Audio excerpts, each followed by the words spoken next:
So this is a rule of working in a medical additive manufacturing scenario. So bone, normally we all know that what is it, some 10, 15 years back, if your bone is broken, normally people go for conventional casting and conventional braces they were like. Now we have a plate implanted. So bone is one area. So where this uh, patient specific plates or patient specific implants goes in.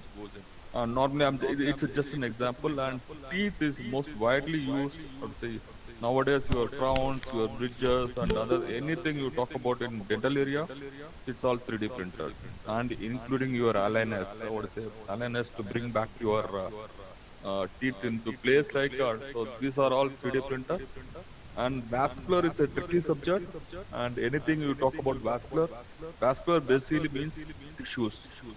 There are tissue augmentations going on. There are a lot of things are going behind this tissue culture. Like what is it? People are trying to 3D print the tissue and trying to replace the organs, trying to replace the skin, functional skins and other things. There are a lot of research is going on, and to an extent it was successful. To an extent it is not fully successful. It is not fully implemented. Still on the R&D stages only. But these are the three areas where the 3D printing is playing a very major role.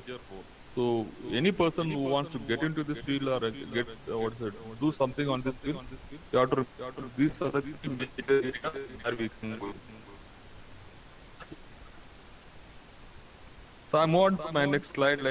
So why? Also now the question: why implants? Why implants? Why 3D printing? So there are already the implants are available. It is not implant is not a totally new technology. So even before 3D printing arrived in the scenario, there are implants available. But there are certain limitation to the standard implants, like what is it, the implants which are readily available in the market. So one, and I'm just classified. I'm just pointing out what is the difference between the standard implants and the patient-specific implants.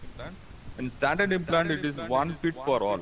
So it comes in one size, like what say, it goes to every patient. Like what is say, it could be high, it could be low, or what say dimensions maybe may not be matching. On the last minute, the surgeon has to rework on the size of it, and then he has to place it. He has no idea how it is going to be get placed in the patient body. So it is going to be a kind of a last minute surprise for the surgeon to work on it. Okay, so the choice of material is also it's not there like initially. So we have limited choices like in the earlier standard implants, it's only stainless steel medical grade. So no other material was available, and now we have a lot of other choices are there. And second thing is that there is something called BMI calculation. So your body mass index is there. According to your age, according to your body weight, you can really design your implants. So that is not there in the standard implants. And finally, there is a discomfort and failures. There are a lot of failure rates, which made the doctors move towards additive manufacturing, which that is again doctor to think over patient-specific implants, which means that according to the patient parameters, according to the patient's dimensions, you can make an implant, you can design an implant, you can place it in the patient body. And other advantage is that you have range of materials starting from polymers to metal. There are choices of material according to the place where it goes in. You can choose the material. So this will be decided by the surgeons, and the material has to be, I would say, decided by the engineers again, the back-end engineers or BioCAD modelers, and the person who is handling the 3D printing. And there is a complete control over the weight of that implant. Like earlier the standard implants, you don't have the control. Whichever weight which is coming in, like you have to use it. Like here you can change the design of the implant according to the patient. You can change the implant according to the place where it is going to fit in. Like, and there is a design freedom available here, and there is a absolutely control over the weight. Okay, so if you want to reduce the weight of the implant, you can reduce the weight of the implant. That is how you can take control over it. And third thing is that it is very much ease of use. So you have any questions in there? Hello? Hello?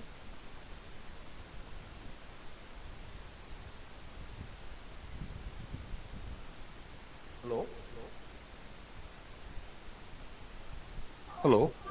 No, sir, no. Okay, so the next slide I would say I'll take you through what is the how this implant workflow goes on. Like what is say basically what is say for anything like so in normal manufacturing, if you take a normal manufacturing, it starts from R&D and moves up to this NPD team, and then it goes to the shop floor, and then finally it goes to the delivery. Similarly, this also follows a what is a standard workflow. Like so we need to have an input, and this input comes from CT scan or MRI scan or CBCT scan. Basically, this one, what is the doctor recommends it, and what is the you want to scan that particular area because we need an input. So without that input, we can't work on it. We can't design anything like. So this design or this inputs come from CT scan, and this CT scan basically those are of 2D elements like, and this 2D elements what you do is that there is a software called D2P, and again the entire workflow involves hardware as well as software, and you take an help of this software called DICAM. So D2P, this converts this DICAM file into CAD file. Basically what we are doing here is that so we are converting this 2D data into a 3D data. Okay, so you get a three-dimensional view of that particular area where we are going to fit in our implant, and you capture the dimensions like what is it, where the crack is, where the bone is broken, or where the this thing are. You capture those dimensions, vital dimensions like what say like the radius of it, the OD of it, and other parameters. We capture it, which required for the designing of that particular implant. And then this captured data is goes to a biocard modeling software called Freeform, or it could be a normal CAD data. So you do a biocard modeling, and this modeling, biocard modeling, and 3D printing again is a decision making phase of that particular workflow. So wherein I would say this doctor's call is also important, and this designer comes out on the different options like what to say. So a designer can do a implant in a different approaches and different designers design also, and this has to be approved by this doctor. Like, and then it takes a final shape. A final approved model goes for 3D printing. It could be a metal printer or it could be a polymer printer, depending upon the area of use. So it is 3D printed. So if it is an implant, for every implant which are printer like, what to say, it should go a sterilizing process.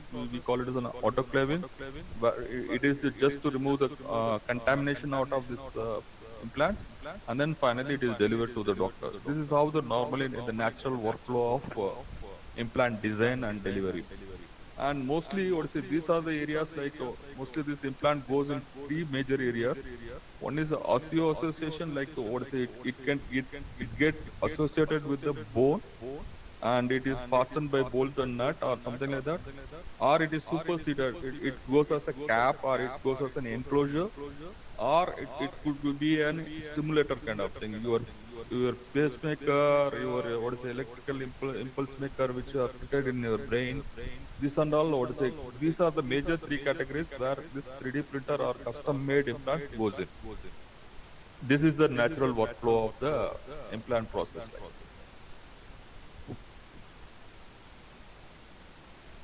I'm moving on to my next slide. Like so, prosthetic again, it's a very vast subject, and prosthetic you can talk about artificial limb and Blade Runner, this and that, and uh, any victim of amputation due to diabetic or due to war, due to accident, anything like this.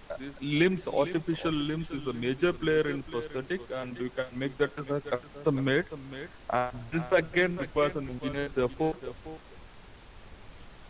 This again requires an engineer's effort, like because since the limbs carry weight, so to say, we need to calculate the load bearing capacity of that particular material. We need to calculate the, or say, we need to arrive at the design aspect. We need to do a lot of FAA for this, and then only it is not that simple that you print, or say, you take a copy of your thumb or the amputed leg, and you 3D print.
like this